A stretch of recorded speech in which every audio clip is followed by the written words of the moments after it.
জল অশ্রু। সালমানের স্মরণে আনন্দ আর অশ্রু নিয়ে আমাদের নিবেদন আনন্দ অশ্রু। আচ্ছা, এই বেটা যখন মারা গেছে তখন আমার জন্মও হয় নাই, আমার জন্মের অনেক আগে মারা গেছে।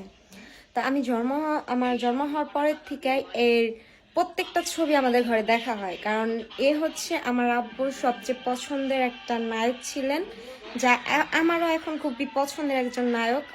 ওর প্রত্যেকটা ছবি বা সবকিছুই আমার দেখা হয়েছে। মানে আমার খুব আফসোস হইতো আমার জন্মের আগে যে দুইটা নায়ক মারা গেছে, এক হচ্ছে সালমান শাহ, এক হচ্ছে যে মান্না চলচ্চিত্রের। আমি এদের কাউরি দেখি নাই, বাট আমি হওয়ার পর ছবি দেখছি বা আফসোস হয়েছে।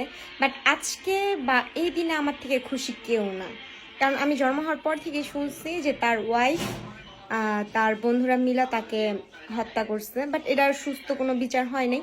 তবে প্রায় 29 বছর পরে এটা একটা সুস্থ বিচার হইতে যাইতেছে, আমার থেকে খুশি কেউ না।